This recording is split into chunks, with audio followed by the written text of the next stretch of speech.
il y a une différence entre regarder et voir. Et tu me disais hier, lorsqu'on préparait ce tournage, que pour toi, voir est un acte. Et j'aimerais bien que tu nous expliques un peu plus ce que tu entends par là. Et aussi, dans quelle mesure on peut avoir tendance à se mentir à soi-même ou aux autres pour ne pas voir. Je dis que voir est un acte, dans le sens où voir, ça n'est pas juste balayer du regard ou poser son regard sur quelque chose. C'est être présent à ce qui se passe par rapport à ce qu'on voit, à ce qu'on rencontre. Ça veut dire éprouver, comme si par les yeux, on prenait contact avec une dimension du sensible qui va jusqu'à accuser réception du sens de ce qui se joue. Alors ça a l'air d'une évidence quand je dis comme ça, comme si on voyait comme ça tout le temps, mais en fait pas du tout. C'est la différence même. On va au musée, on voit une exposition, on balaye les salles du regard, on voit des tableaux, n'importe, puis on ressort en disant j'ai fait l'expo machin.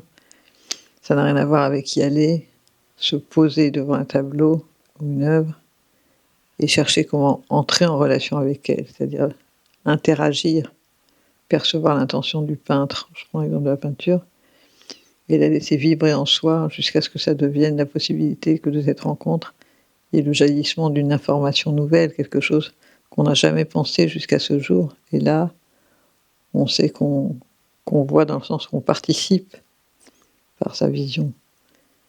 Par ailleurs, physiologiquement, la vision est vraiment une chose que notre cerveau fabrique. Personne ne voit pareil puisque on compose à partir des images qui rentrent par les yeux une vision du réel qui nous est spécifique. Donc d'emblée, il y a dans cette notion de regarder vraiment une responsabilité très grande. Et par rapport au mensonge, à chaque fois qu'on fait semblant de regarder, qu'on fait semblant de s'intéresser, qu'on fait semblant d'avoir fait le marron au coup d'exposition de la croix, parce qu'on est allé traîner des pieds dedans, on ment, bien sûr, on se ment à soi, on ment aux autres, comme si on projetait ces diapositives de vacances en disant que c'est la réalité de ce qu'on a vu, de ce qui existe. On atrophie le réel quand on ne voit pas vraiment.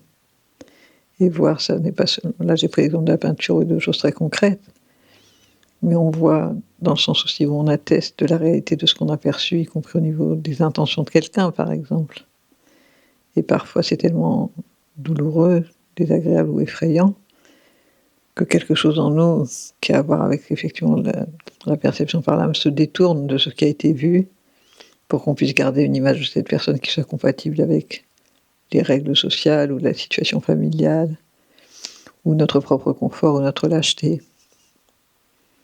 Voir, c'est rencontrer le réel, y compris de l'autre. Je trouve ça d'autant plus parlant dans une société qui multiplie les images. Je crois qu'il y a une sociologue qui parle de capitalisme scopique. Donc ça, c'est un gros mot pour dire que on est complètement saturé d'images justement comme ça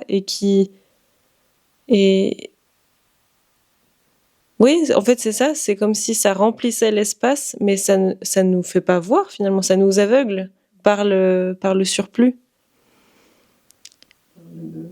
Par le leurre.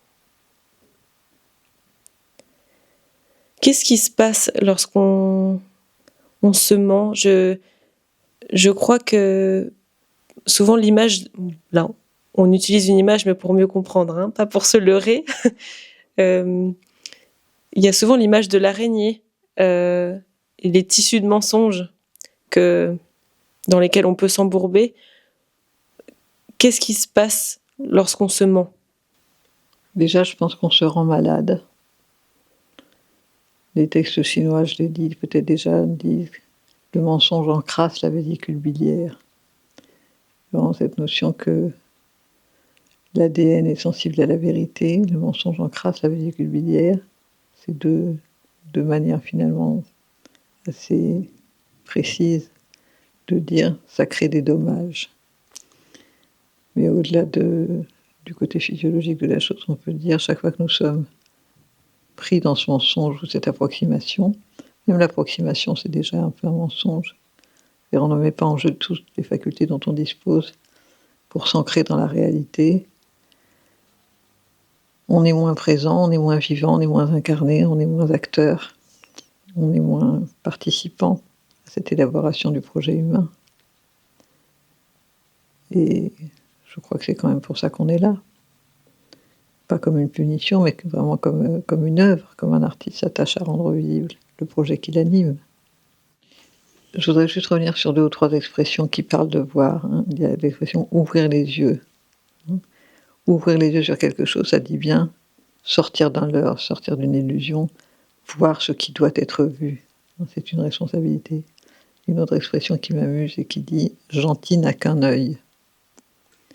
C'est-à-dire qu'il y a, dans la gentillesse, souvent les gens gentils sont des gens qui, de manière plus ou moins consciente, cultivent une forme de naïveté.